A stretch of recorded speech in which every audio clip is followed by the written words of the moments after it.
చెడ్డవారిని చూసి నువ్వు వ్యసన పడొద్దు అంటున్నాడు. మాకు వినాలి ప్రియ దేవుని బిడ్డలారా, చెడ్డవారు అంటే చెడ్డ కార్యాలు చేసేవారు. చెడ్డ కార్యాలు చేసేవారిని చూసి మనం ఏం పొమ్మకూడదు తెలుసా? వ్యసన పడకూడదు. ప్రియ దేవుని బిడ్డలారు గమనించండి, వ్యసనం అంటే దానికి అర్థం ఏంటో తెలుసా? వ్యసనం అంటే అలవాటండి. ఈ రోజుల్లో చాలా మంది ప్రియ దేవుని బిడ్డలారు గమనించండి, చెడ్డ అలవాట్లు కలిగి ఉంటారు. దాన్ని వ్యసనం అంటాం మనం కదా.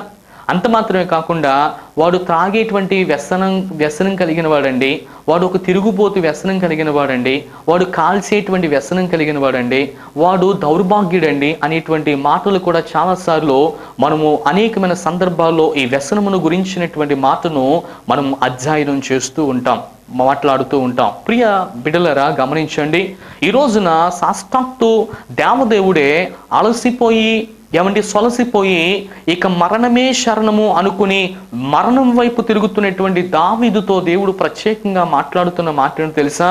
చెడ్డవారిని చూసి నువ్వు వ్యసన పడొద్దు దావీదు అంటున్నాడు. ఈ రోజున దావీదుతో మాత్రమే కాదు ప్రియ దేవుని బిడ్డలారా, ఈ రోజున ప్రభు కూడా మనతో మాట్లాడుతున్నాడు. నీ ఇరుగు పొరుగు వారు, నీకున్నటువంటి బంధువులు, నీకున్నటువంటి స్నేహితులు, నీకున్నటువంటి రక్త సంబంధికులు, ఒకవేళ నీ స్నేహితులే నిన్ను చూసి వ్యసన పడుతున్నారేమో, నువ్వు బాధపడవలసినటువంటి అవసరం లేదు. నువ్వు దేవుని మందిరంలో ఉన్నావు అని ఆలోచన కలిగి ఉన్నావా? నాకు దేవుడు తోడుగా ఉన్నాడు అనేటువంటి సంకల్పాన్ని నువ్వు కలిగి ఉన్నావా?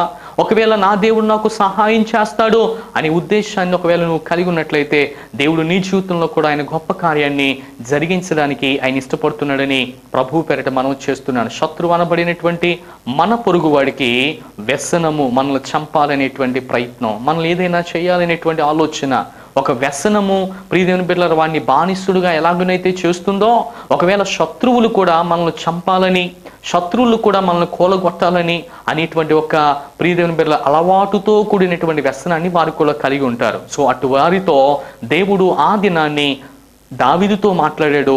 ఈ రోజున మనతో కూడా ఆయన మాట్లాడుతున్నాడు. చెడ్డవారిని చూసి నువ్వు వ్యసన పడొద్దు అంటున్నాడు.